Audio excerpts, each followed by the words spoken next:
Chapter 401. The first thing Dr. Thea did after taking office was to set up a team of guards and coordinate the relationship. How to coordinate? By talking. The committee must have its own armed forces. After a few discussions, the maximum number of guards was set at 5,000. This would be the armed forces under the committee's control. Thea finally had some visible armed forces. After all, there was a limit to the bodyguard team. 100 people was already too much. Any more would be inappropriate. Now that she had received official approval, Thea directly cleared more than 500 people from Death Knell's dark forces and joined the guards under various names. These people would be the backbone for a long time in the future. She did not let go of the few alien cities on the other side, either. She found a city with the largest population, and Sia and Fiora mixed in with the atomization. She brainwashed a few leaders and made up a story that Fiora had fallen to another planet after leaving Earth and was later kidnapped by Brainiac. The future management committee would have 7 seats. The alien cities would choose 3 representatives to occupy 3 seats and the Earthlings would occupy 4. Thea would occupy 1 seat, the Heavenly Eye Society would occupy 1 seat, the government would occupy 1 seat, and the military would occupy 1 seat. Thea wanted to strengthen her voice. She wanted to rope in a few representatives on the surface and mix sand with the aliens behind their backs. She wanted to have this armed force firmly in the palm of her hand. There were many restrictions, but the benefits were also great. Other than nuclear bombs, all weapons could be installed. In order to prevent the aliens from having any special abilities, the Heavenly Eye Society also provided a portion of their secret black technology to support the committee. Anti-gravity miniature plastic energy network, electromagnetic signal isolation cabin, quantized cage. Both Amanda and Steve Trevor of the Heavenly Eye Society were quite cunning. They slightly twisted the decision of the higher-ups and provided Thea with defensive equipment. Of course, Thea did not agree. Now that she had the support of the P5, she could enter the president's office whenever she wanted. She wasn't afraid of the Heaven's Eye Society at all. Today, she could pull in a councilman, and tomorrow she could pull in a general. The Heaven's Eye Society couldn't win against her, so they could only provide her with a blueprint for an advanced laser gun. Thea was still not satisfied. If she developed the finished product herself, who would it belong to? This was a scientific research mission, not a preferential condition. Then what exactly do you want? Amanda felt that Thea was indeed easier to talk to than other superheroes, but this was both a strength and a weakness. Other superheroes, such as Batman, came and went in a hurry. They would leave after they finished speaking. Who could sit in her office for 3 hours? I want to visit the Black Room, Thea stated her condition. Amanda thought about it and shook her head. No Esper can enter the Black Room. This is the iron rule of the Heaven's Eye Society. Sightseeing was just an excuse. She was just an ordinary person who couldn't keep an eye on them. She couldn't open her mouth. Thea snorted. In the future, the Heaven's Eye would meet a great enemy, and Constantine had gone in. She had never heard of any iron rules. These people would not give up until they saw the coffin. However, she did not want to push Amanda too far. Some of the things in the Black Room were indeed heaven-defying. Espers weren't allowed to enter. From a broad perspective, it was a wise decision. How about this? I won't go in. Help me take it out. I only want one thing inside. Thea took the initiative to lower her request. What is it? I'll say it first. I can't give you the dangerous things. Amanda was helpless. A superhero played administrative tricks on her every day and hit her soft spot. This made her want to die. The headquarters of the Heaven's Eye Society was right there. She couldn't hide even if she wanted to. Merlin's sword. Thea naturally wouldn't mention Dr. Fate's helmet, the Heart of Darkness that hid the Eclipse of Darkness, or the tank with the power of Godspeed. She didn't understand those things or couldn't control them. They weren't suitable for her now. If she remembered correctly, Merlin's staff was also hidden in the Black Room. She weighed the 2 weapons for a long time. In the end, she chose the sword according to her intuition. Merlin's sword? Amanda was in contact with these things every day. Although she was just an ordinary person, her vision was probably better than many extraordinaries. In her impression, These weapons were useless in the hands of ordinary people or even extraordinaries. They were only useful in the hands of people with special bloodlines. This made her guess about Thea's bloodline.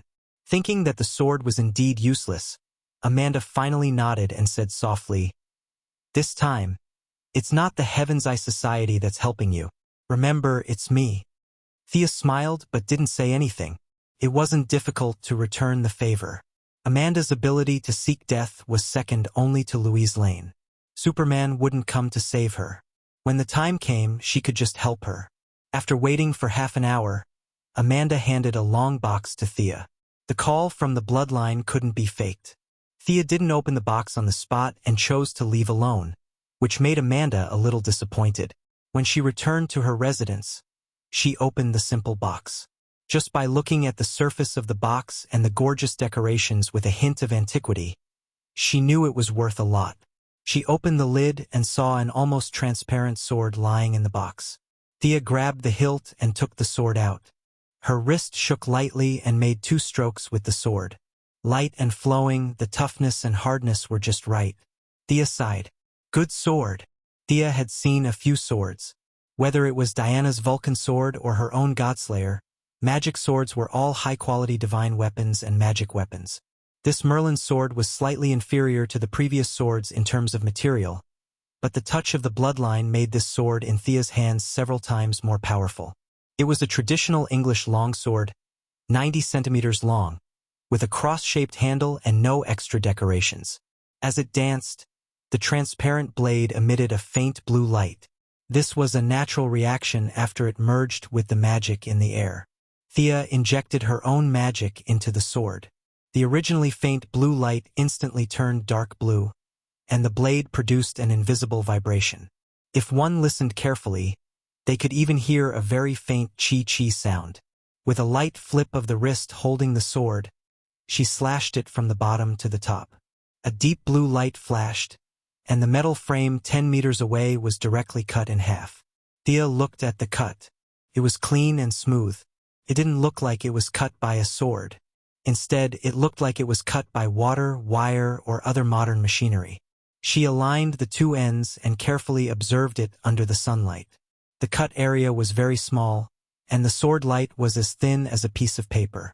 It easily cut through the metal. She injected her own attributes into the sword. Overall, the sword was very inclusive. There were only slight differences in each attribute. For example, the light attribute was faster, and the dark attribute was better at hiding. Chapter 402. In addition to this kind of conventional magic power attack, Merlin's sword also came with 2 advanced spells. Every day he would cast Hailstorm and Greater Invisibility. Sia also knew these 2 spells, but using the sword to cast them did not consume her own magic power. In this real world, magic ignored both friend and foe. Hailstorm was not practical, but Greater Invisibility was a good spell for home travel. This sword also had a very heaven-defying attribute, which was that it contained a trace of the law of luck. It would subtly change the wearer's luck. Thea tried for a long time but did not see how effective it was. However, she still decided to wear it with the spirit of believing that it was real. In modern society, it was impossible to carry a 1-meter-long sword every day. Fortunately, her ancestor was a wizard god and not a sword saint. He considered this problem for future generations. The Merlin bloodline could turn this sword into an accessory. Thea chose a necklace. The cross-shaped sword shrunk and hung around her neck. From afar, it looked like a cross. Coordinating with a few alien city managers, Felicia did not need much effort. 7 cities were on the verge of collapse, and 3 of them were not even as civilized as the people on Earth. They were only at the level of the Renaissance. Felicia brought thousands of people into the city in atomized form, and all kinds of black technology were used, which scared the hell out of the people. There were 2 other cities that were similar to the civilization on Earth. However, they only had a few thousand people and did not dare to attack an entire planet. The remaining 2 cities that were more advanced than Earth had developed their own pseudo-artificial intelligence. However, they were now controlled by Brainiac.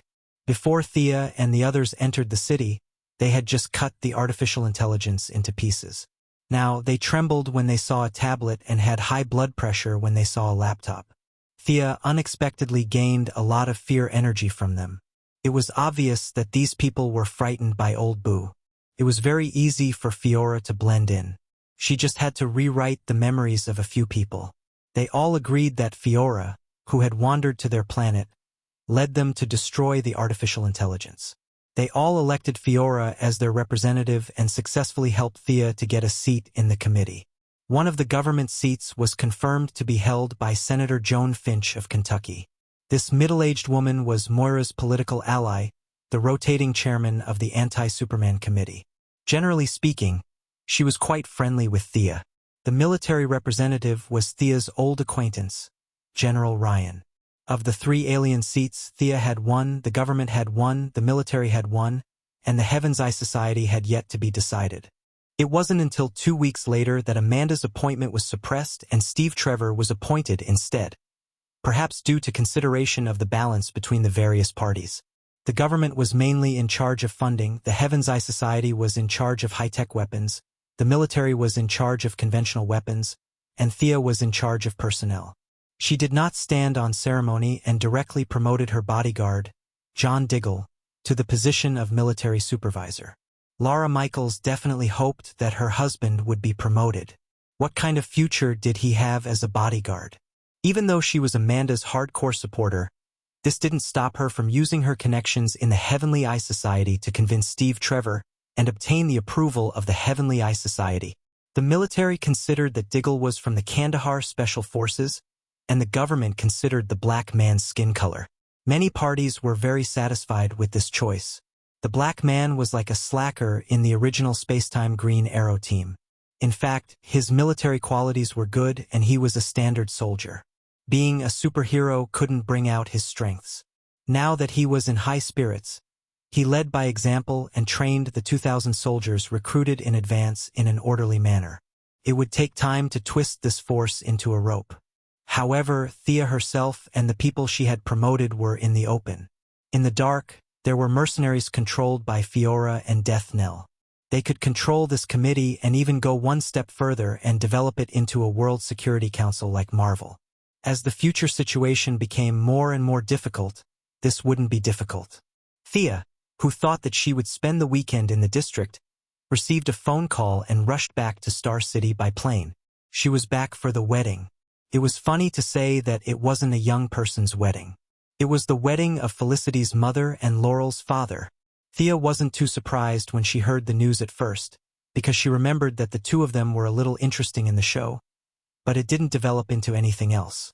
But in this space-time, because Felicity and Laurel had met in advance, their parents had also met in advance. One's husband was in prison, and the other's wife was divorced. The two middle-aged people unexpectedly hit it off, and they actually came up with a marriage plan. She rushed back to the Quinn family's old house. As the mayor of Star City, Moira had to be there to congratulate Detective Lance. As Felicity and Laurel's friend, Thea had to be there. Oliver had now reconnected with Shadow, and even Thea saw that he was living in Shadow's apartment. Of course, Oliver's excuse was that he was taking care of Old Yao's daughter. Shadow was a Star City police officer, and as a friend of a police officer, Oliver had to be there. Although the family of 3 had different reasons, their destination was the same. They were going to the church together. There weren't many people at the church entrance, but Thea really knew a lot of people. At a glance, she saw a tall man in a well-ironed suit who exuded a melancholy aura. He was Bruce Wayne. "Why are you here?" Thea asked in a low voice. "Detective Lance invited a lot of police officers, and I'm considered one now. Plus, I know Laurel and Felicity too," Batman said arrogantly, and only lowered his voice at the last sentence. Thea took a closer look. It was true. Detective Lance was chatting with Gordon Sr. Beside them was a tall black man with a buzz cut who would speak from time to time. Judging by his rank, he was also a detective. "Who's that black man over there?" Thea didn't recognize him, so she turned to ask Batman. "Joe West, a serious and responsible detective in Central City," Batman said seriously. Thea understood. "Isn't that Barry Allen's father-in-law?" Detective Lance has quite a wide circle of friends. Thea left Batman the back of her head and walked to the side because she saw Felicity and Barbara. Hey, how do you feel now that you have a stepfather and a sister? Thea patted Felicity's shoulder jokingly. Felicity's face was hard to tell whether she was happy or sad. Her mouth was half open, and her eyes were not as bright as before. It was obvious that this sudden incident had caught her off guard. She wouldn't object, but she wasn't prepared to agree with both hands. More importantly, she knew Detective Lance and Laurel before, and now that they were suddenly family, the IT heroine didn't know how to react. Thea watched the scene with a smile. Felicity didn't know that Sarah Lance was still alive. When they fought Nanderbart, they didn't find any trace of Sarah Lance. She must have been trained by Talia's sister, Nissa. Felicity was a few months younger than Laurel and 2 years older than Sarah Lance. When the three of them got together, it would be even more lively.